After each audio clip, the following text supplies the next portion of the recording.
Now, on about the chemistry, the USBORNE Illustrated Dictionary of Chemistry. This is going to be a big one. We're going to split this into, well, let me see, 3 videos. In today's video, we're going to talk about physical chemistry.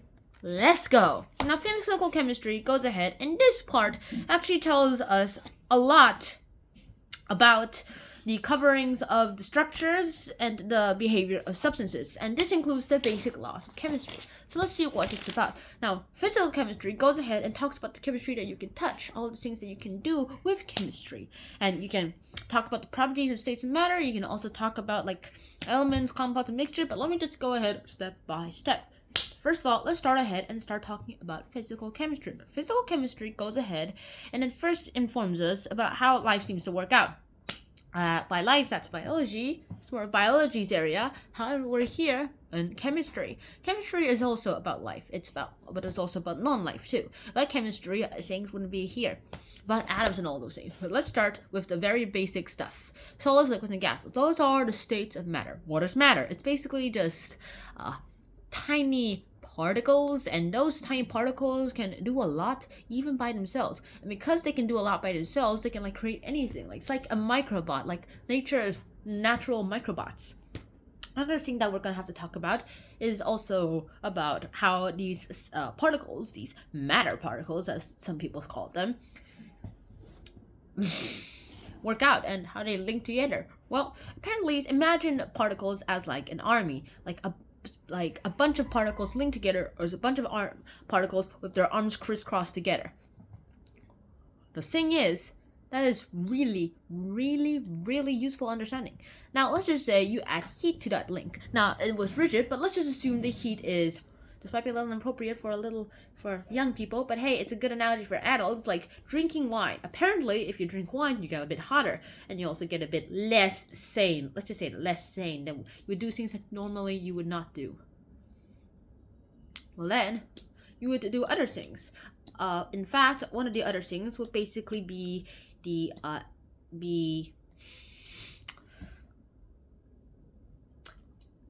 not being that tight anymore, and so the particles are less linked together, and then they go ahead and they're all like, you know what, screw this, we're just gonna move around, and they're still linked together. They're not that drunk, and they're all like, yeah, oh,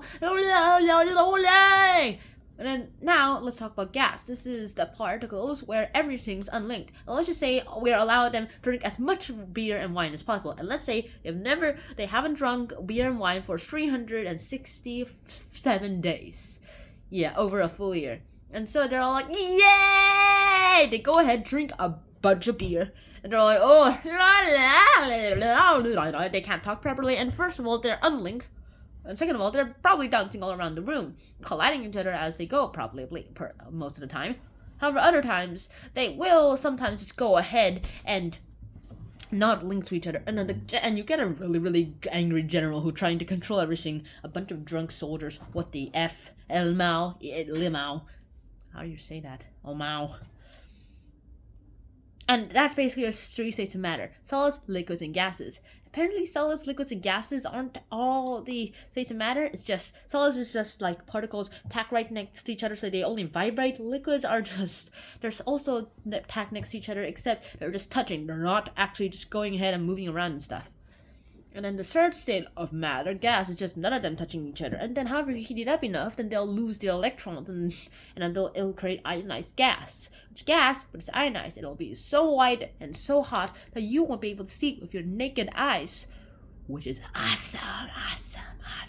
This is the kind of stuff that you really need to go ahead and trigger your chemical reactions, and probably the only thing that could melt all solids. Well, not all solids, but most solids. Then we have to talk about atoms and molecules. Now, atoms, you can imagine them as balls, but what are the balls made of? Well, first of all, if you dissect the ball, you might find out it's mostly empty space.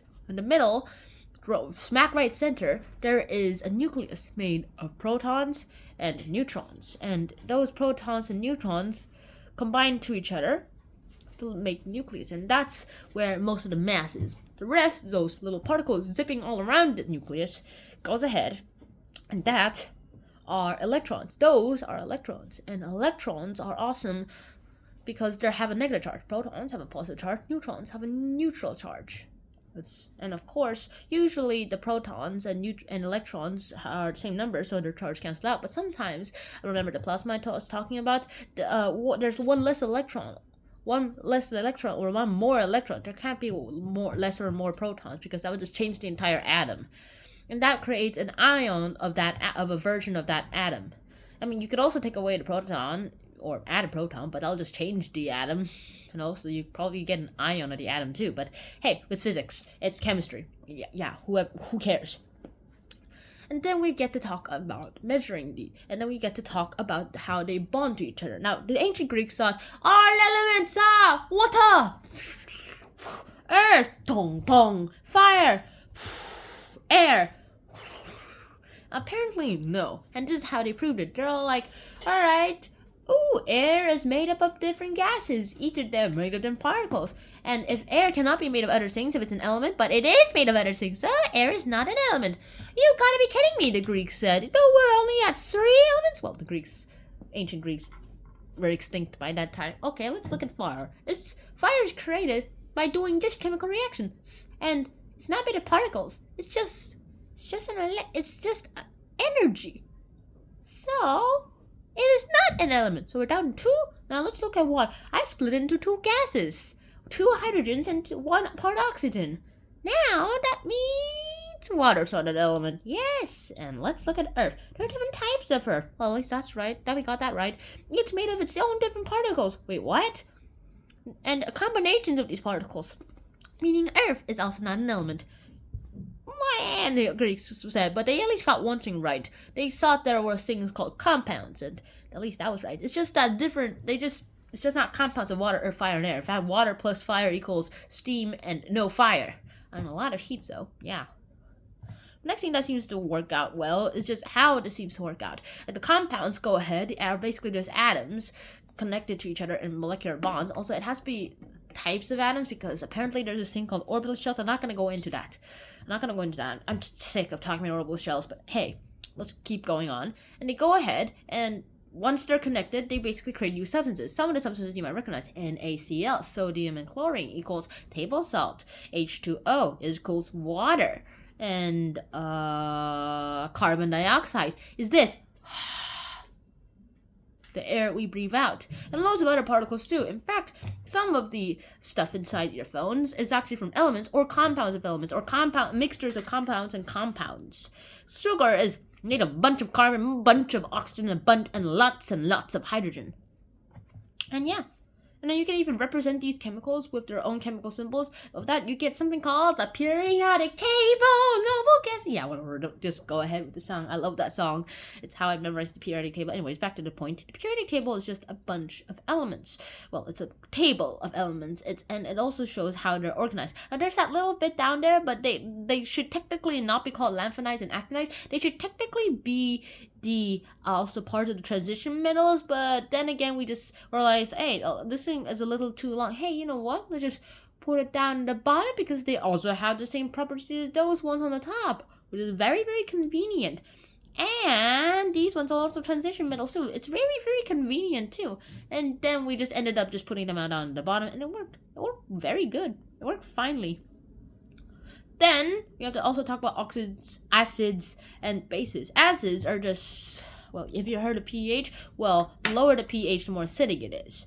And it's the reason why why lemons taste sour. And bases are just things that neutralize acids. Like, if you add a 6 and then you add an alkali, then you basically get, like, add a 6 and a 13 pH thing, then you'll get 7, which basically means you've got a neutral solution. Which also, wasp stings are acidic, which makes them hurt. And if you, like, put some alkali over it, some bases over it, like vinegar, like acids over it, the vinegar acid over it, then it'll neutralize, and the sting will less sting. So are for bees, those are alkaline, those are acidic, wasps are alkaline, and so alkalines you have to put in an acid to neutralize it, and wasps and bee stings, those are alkali, and when you get stung by one, unless it's a bumblebee, just let it drop to the ground. If it's a bumblebee, pull it out straight away. No, don't pull it out. Get a doctor to pull it out straight away, and put alkali on top of it to keep it not stinging. It'll harm your body especially if it's a bumblebee. And that's it. That's pretty much it. Last one, rates of reactions and reactions. Now, reactions are just things that happen. Rates of reaction is just the rate of how these reactions happen. You can measure how long it'll take for this reaction to happen and how long we have to wait. Sometimes we can just put in a catalyst to speed things up, and what things we need to put in, we can also find out. And you can also have to reverse these reactions. So you can't technically reverse the reactions. Some reactions are unreversible currently because we do not have the technology to do it so, but most reactions are. You can the reaction of two hydrogen atoms and one oxygen atom combined together to create water. But that's reversible. We can just put electricity through it and it'll split back into hydrogen and oxygen. So it's table saw, so it's kind of harder, and you can't do this at home. I'm not sure you can even do the hydrogen and oxygen splitting experiment at home too. But yeah, that's it. That's pretty much it. So I hope you guys enjoyed this episode. Hope to see you guys all next time. Now, peace.